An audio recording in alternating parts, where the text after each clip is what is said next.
Like many small nonprofits, we were founded in memory of a loved one. Should we use the origin story or stay away from it? Any downsides to an origin story?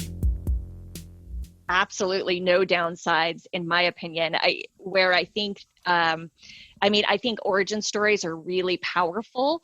When it's a nonprofit that was funded in memory of a loved one, I think you run the risk, depending on who is telling that origin story, can get can be less effective if not done the right way. So here's where I'm going with this. So you've lost, let's say it's me, right? I've lost a loved one. I create, my own little charity for it and my own nonprofit for it. And then every time I'm telling my origin story, I am so wrapped up in the emotion of the origin of it that the person doesn't even know. I can't get past that because I'm just stuck on, oh my God, this tragic, horrible thing that happened. My tears are flowing. And this is what made me create XYZ nonprofit. And while that's passionate, I think it can make a donor uncomfortable, or the donor wants to kind of know, well, then tell me more about what you're doing as a result. How are you helping others as a result? The origin story is a great opportunity to lead it into other stories, right? So it's not just stuck on the founding. The founding is great and it has a purpose, but it can lead to talking about the need you identified, which is why you even created the nonprofit. Nothing else exists like it, hopefully, right? Or whatever the case might be, or it helps lead to an impact story. So I think you just really have to think about origin is powerful. It also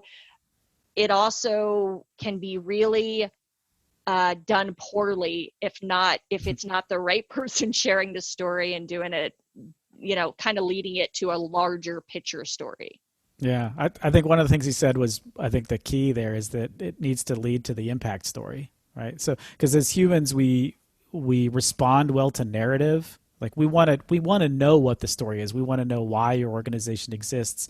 And if you're right, if it's something that's gonna make me more connected to the organization after hearing it, if it's something that's going to connect with me and make me think that this is something that I want to be involved in, I think that's good. But you're right. There's a sort of a fine line between it's like almost too much information, right? Yeah. Okay, I get it. You can stop now. I really don't. Yeah, I don't need to be that connected to you, to be honest, right? And so connecting to that impact story where you're saying, okay, great. I'm glad that made you really, really sad. Tell me what we're doing about it. Tell me and give me the story of how that works. I think is for me, being super cynical, is I think the most effective. And one final thought on this, I do think you want to look at who's sharing your stories. Obviously, I'm a huge believer that everyone in an organization, staff, volunteers, board members, hopefully they all have stories to pull from so that they can talk about the organization, right, in a compelling way. But I will share this sort of personal experience. I had a nonprofit years ago reach out to me because their founder, and this oftentimes happens with founder-led organizations, sorry, founders, but the founder couldn't get past it was all about I did this, this. And the staff and the board members were really concerned because they said it just feels it's kind of turning people off, right? Than helping. So if you are listening and you're a founder, just watch yourself a little bit on that. It definitely should be larger than yourself. You can spend a brief moment talking about the I part, but it needs to quickly turn into the we and they and you as a donor. Here's how you can help, right? Or here's how you as a person can help. Yeah. It's a good point too, because the purpose of it isn't, the purpose of an organization isn't really to help alleviate one person's pain, even though that may have been what started the whole thing. That may have been the impetus to make a fantastic organization fantastic.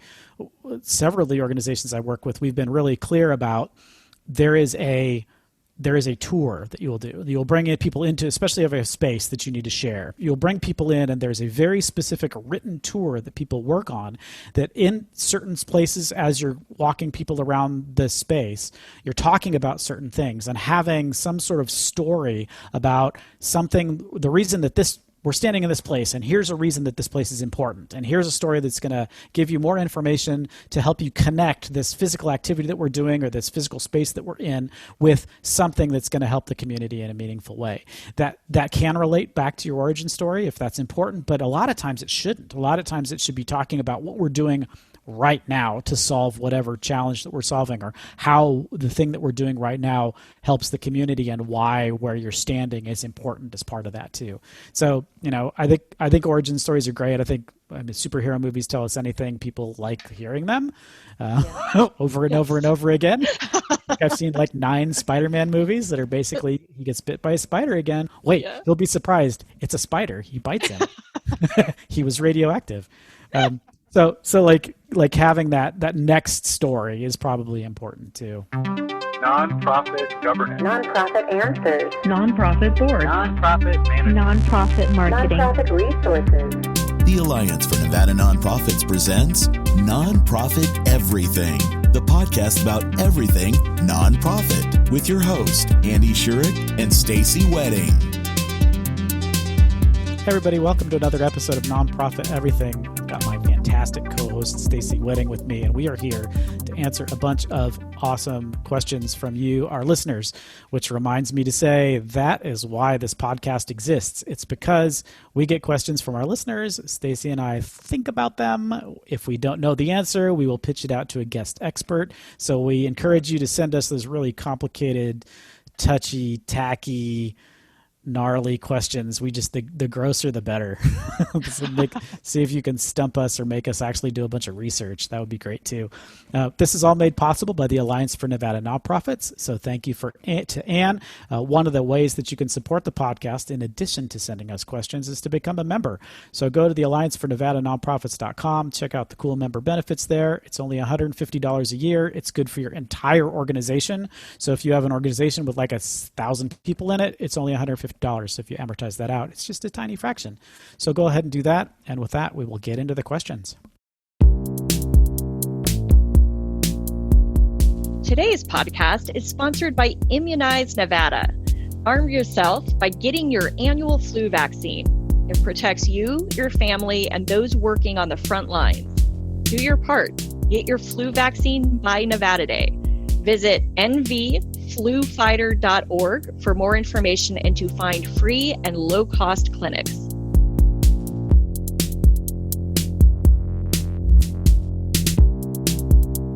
Unfortunately, our organization was forced to lay off several staff due to the pandemic. I wasn't a part of the decision-making about who was kept and who wasn't, but it was evident that seniority was one of the key factors. We lost at least a handful of really good employees, while others with less merit, much less in some cases, are still employed with us. With layoffs likely to continue as the economic situation drags on, how should nonprofits prioritize who stays and who goes? So once again, I'm not going to answer the question right off the bat. I'm going to go off on a tangent.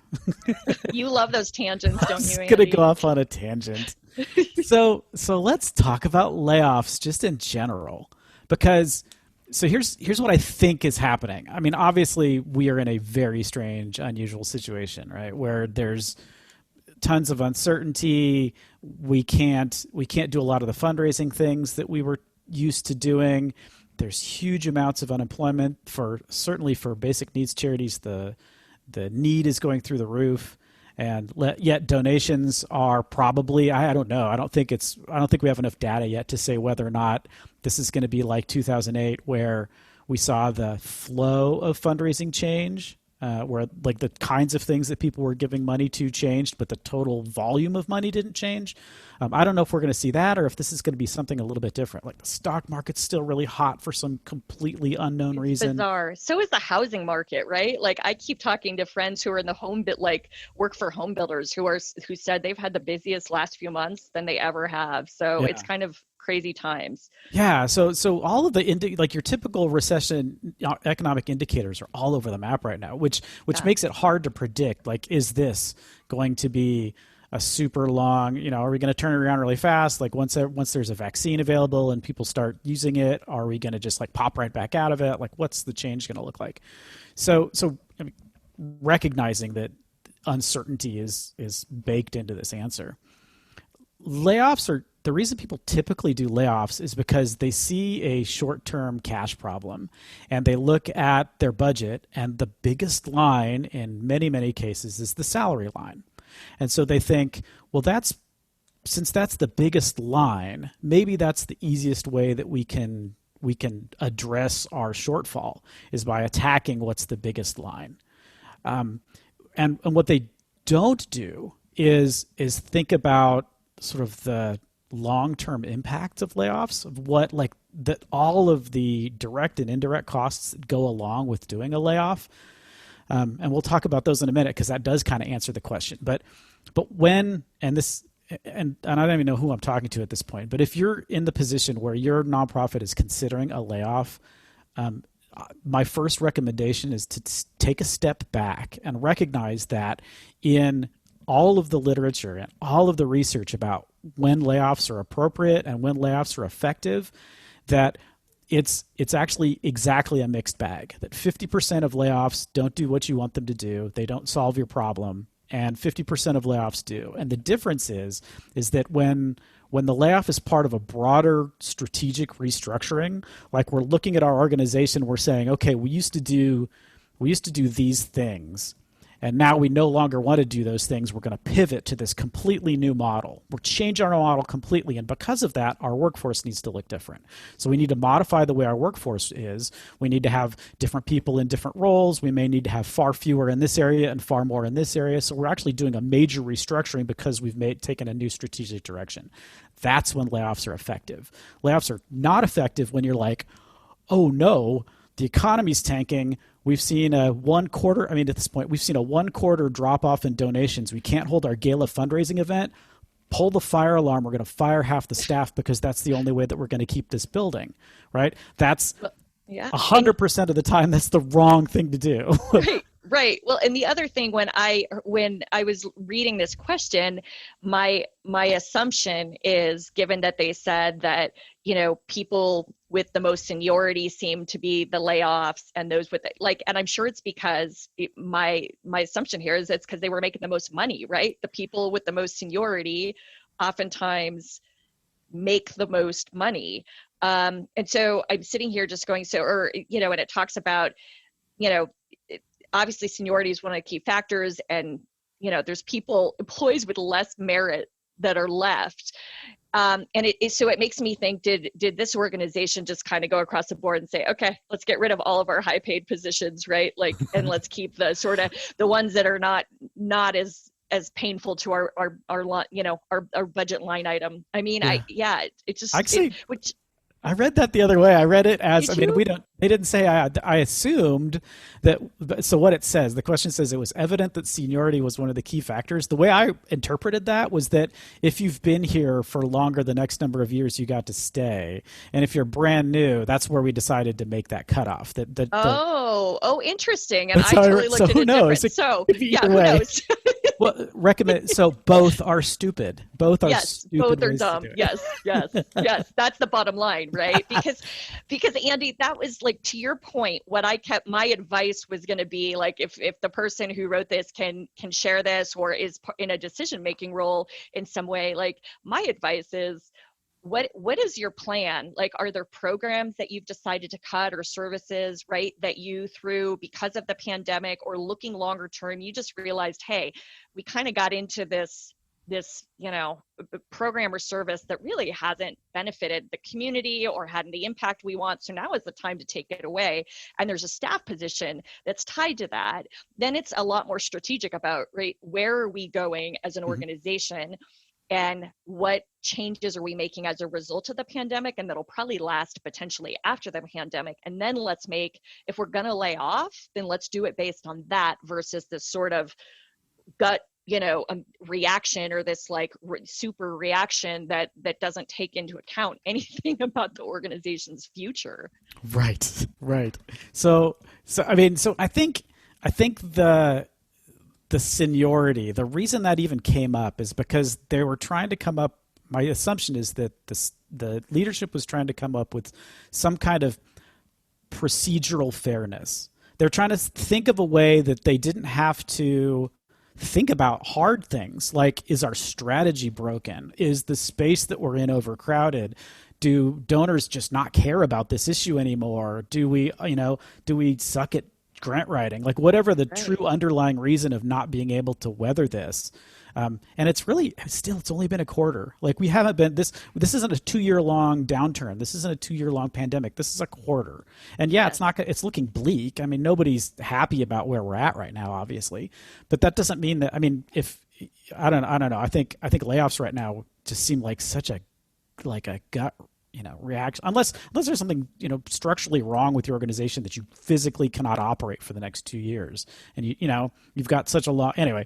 Well, and you know what, it becomes sort of a good excuse too, right? So this is sad, but I've also had conversations with nonprofits right now that are saying, oh, we didn't know how to really deal with this bad employee or get rid of them. Now we can just, use the pandemic as our excuse. So which is a larger issue, right? That's a much larger problem with how the organization is managed and how you deal with that stuff. But I think there's this weird tension we're feeling right now between sort of a hybrid of all these things. People freaking out, overreacting or reacting too quickly, people maybe just not using some common sense around some of this stuff. It's crazy. Yeah. So if the question really asked about seniority, does that make sense? That we shouldn't look at how effective or useful our staff is to deliver our mission, but we should just draw a really bright line and say, if you've been here for less than 2 years or more than 2 years, you're gone. If you've been here, right? Right. So I think that was probably just the laziest possible way to do something that didn't feel like you needed to do the hard work to determine how your organization's going to go in the future. Because there are lots of other ways that exactly what you just said is looking at what the work looks like in the future and then and then coming up with a workforce that can effectively do that work rather than just pulling the trigger and cutting a particular subsection of employees. And the only time you would even consider some kind of secondary metric beyond what makes us do the work is if you inadvertently start to eat into a protected class, or you realize okay, if we get rid of this entire department, oh my God, we just got rid of only Black employees. Right? That's the time that you step back and you go, okay, we need to revisit how we've decided this because we cannot make this decision. This is not. Yes. So you need to say, okay, we need to make sure that we're including all of the important factors when determining what employees to get rid of and what employees to keep, in addition to what workforce makes the best sense for our organization. Right. So I can see where you could come up with some sort of additional things, and seniority might factor into that at some point. If that's what you need to make the equation work, but it isn't the first thing you should go to. That's just sloppy and lazy.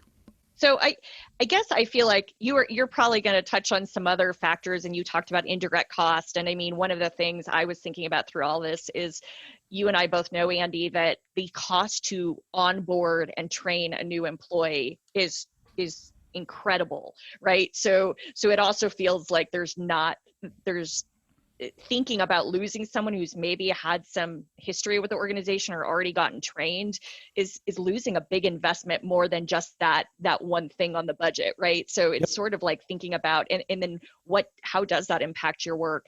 So in my opinion, when I think about who stays and who goes and how you decide, I think it comes from everything we're saying, strategic lens about where you're headed in the future, what programs, services you're going to continue, and then tied to that, I do think there is something to say, and I would love your opinion on this.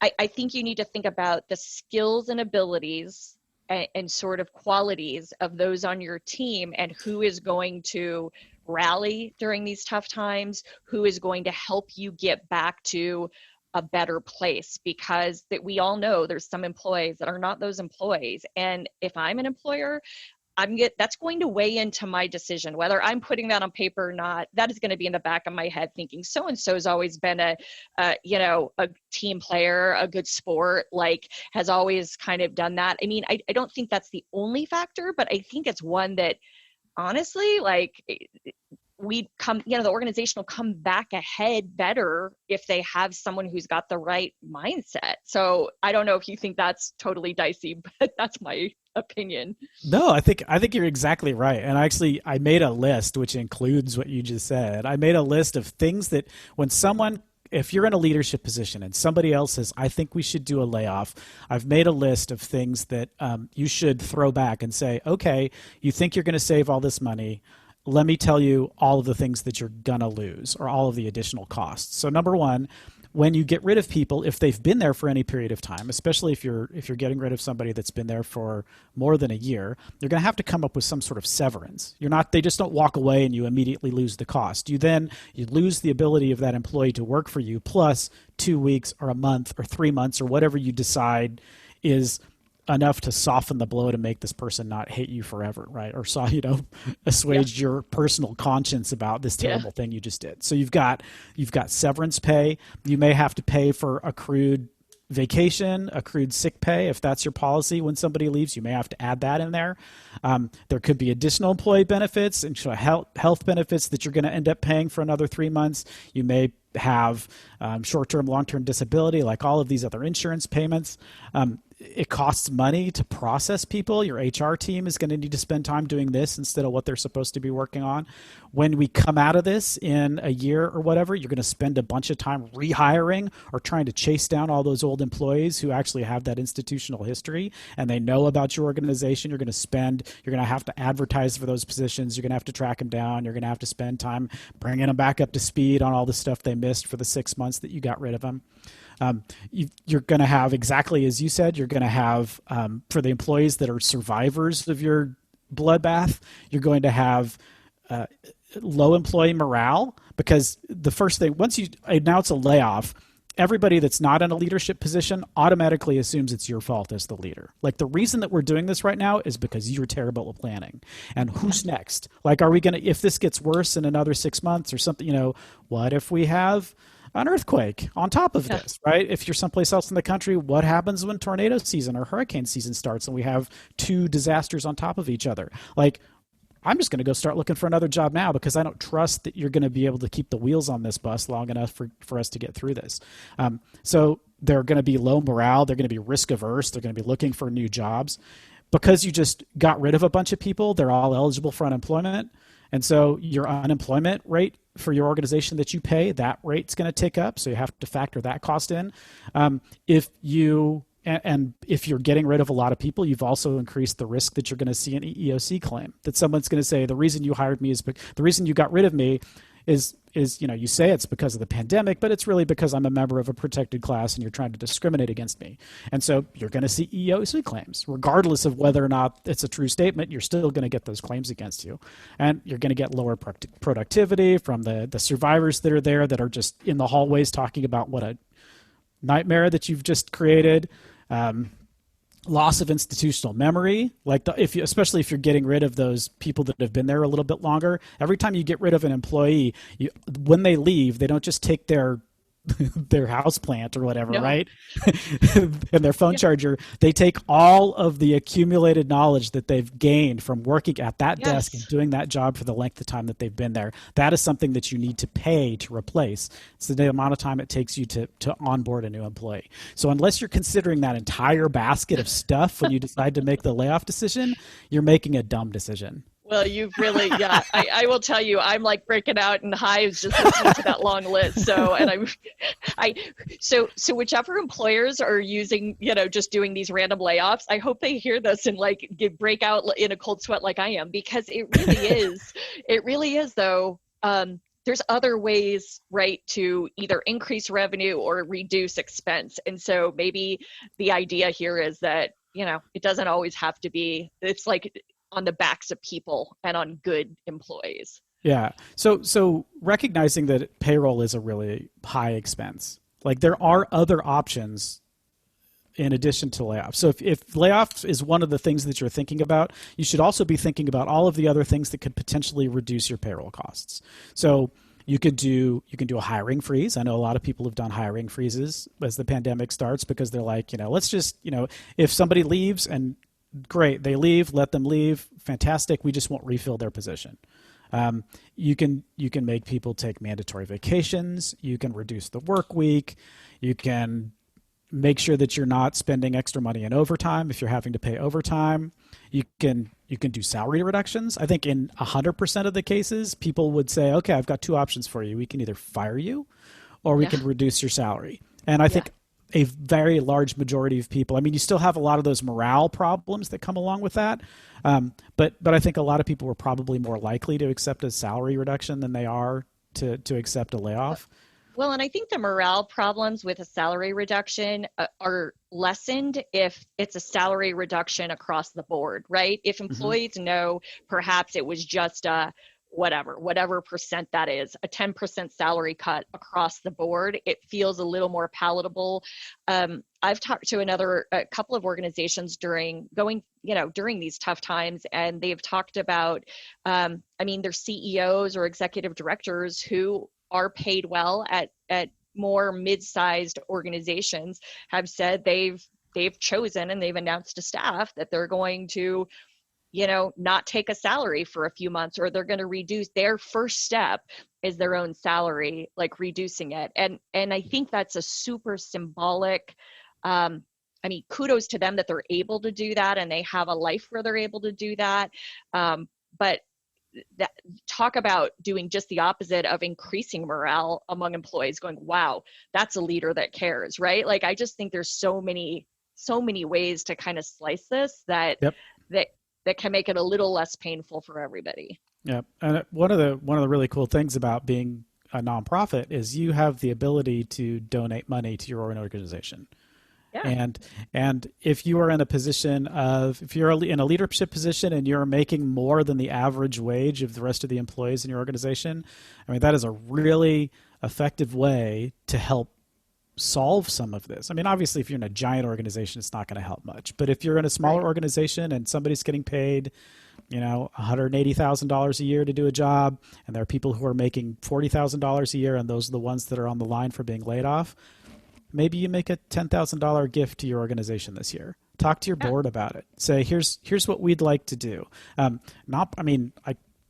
We do a lot of these employee assistance funds with like bigger companies, bigger for-profit companies, and that's how it works. And employees that are in a position to be able to assist the rest of their employees, they love doing that. They love being part of that. It makes them feel good that they're not just helping the community, they're helping their own organization. And because you're a nonprofit, there's not an extra step. You don't need to set up anything separate. You just make a donation to your organization. If you add $10,000 to your organization, there's nothing preventing that $10,000 being used for general operating, which goes to the salaries of the people that you're going to keep.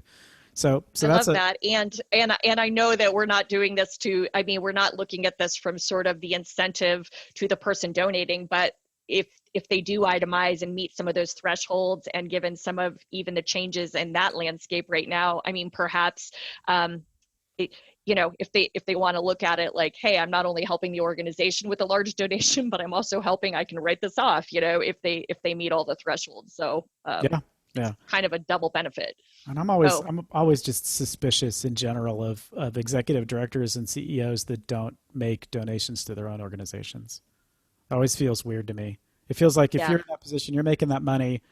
It's a hard job. Yeah, you deserve what you're being paid. Nobody says that's not true. But one of the ways that you can prove that you actually trust the organization that you're running is to at least make a nominal donation back to your own organization. I totally agree.